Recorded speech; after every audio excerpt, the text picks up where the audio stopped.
તમે જોઈ શકો છો કેવા ક્રિસ્પી અને અંદરથી સોફ્ટ થયા છે અને ટોમેટો કેચઅપ સાથે સર્વ. હેલો ફ્રેન્ડ્સ, અસ્સલામુ અલૈકુમ. આજે આપણે બનાવવાના છે પિઝા રોલ. એના માટે આપણે લીધા છે બાફેલા બટેટા, એને મેશ કરીને રાખ્યા છે. ચિકન બાફીને રાખી છે. એમાં આદુ લસણ અને મીઠું નાખીને બોઇલ કરી દીધું છે અને પછી આવી રીતના શ્રેડેડ કરી દેવાની છે. ચીઝ લીધું છે, બ્રેડ લીધી છે, આ મેગી મસાલો, પછી મરી powder, chilli flakes, mix herb છે, મીઠું, chilli paste, green chilli paste છે, પછી કોથમીર, પ્યાજ, ટમાટર અને કેપ્સિકમ ને કોર્નફ્લોરની આપણે પછી એમાં સ્લરી કરીને ફ્રાય કરવાનું છે. હવે આપણે બોઇલ્ડ પોટેટો કરીને રાખ્યા છે. એમાં આ બધા મસાલા, મીઠું અને આ મરી પાવડર ને ચીલી ફ્લેક્સ ને એ બધું નાખીશું. ચિકન નાખીશું બોઇલ કરેલી, અને મેગી મસાલો નાખવાનો છે. મેગી મસાલો નાખવાનો છે. ટોમેટો કેચઅપ નાખવાનું છે.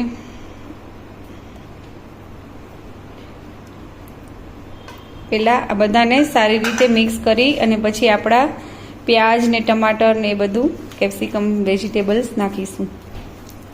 હવે આપણે એમાં ચીલી પેસ્ટ, પ્યાજ ને કોથમીર ને એ નાખીશું.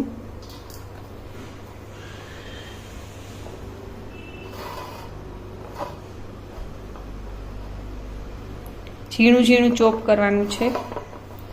ટમાટર નાખીશું અને કેપ્સિકમ નાખીશું.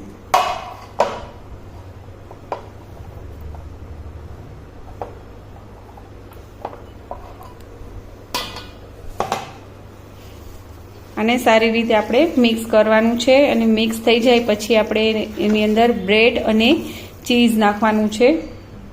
આપણું મિશ્રણ આપણે હલાવી દીધું છે. હવે એમાં આપણે બ્રેડના ટુકડા કરી અને પછી 4 થી 5 બ્રેડ નાખવાની છે. એટલે પિઝા જેવો ટેસ્ટ આવશે. એકદમ ટેસ્ટી અને ડિલિશિયસ હોય છે આ રેસીપી. એકવાર જરૂરથી ટ્રાય કરજો ફ્રેન્ડ્સ.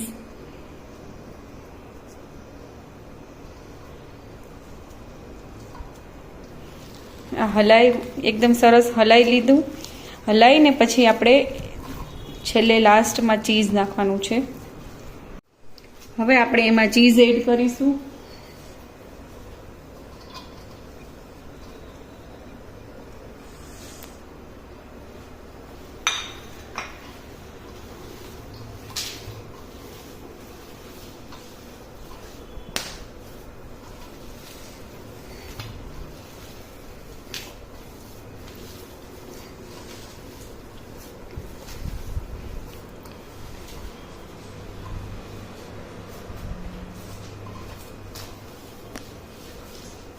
અને પછી આપણે એને હાથમાં તેલ લગાવીને આ રીતના રોલ વાળી લેવાના છે.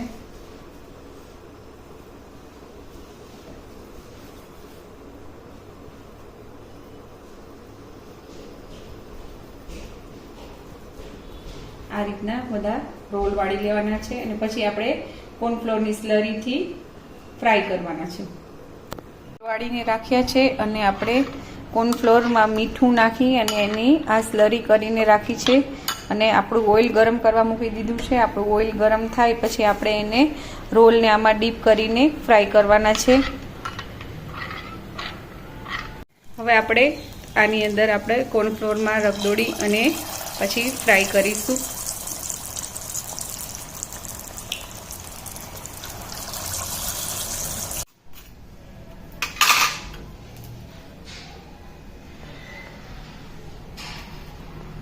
ટોમેટો અને કેચઅપ સાથે સર્વ કરી શકો છો. પસંદ આવે તો લાઇક, શેર અને સબસ્ક્રાઈબ કરજો.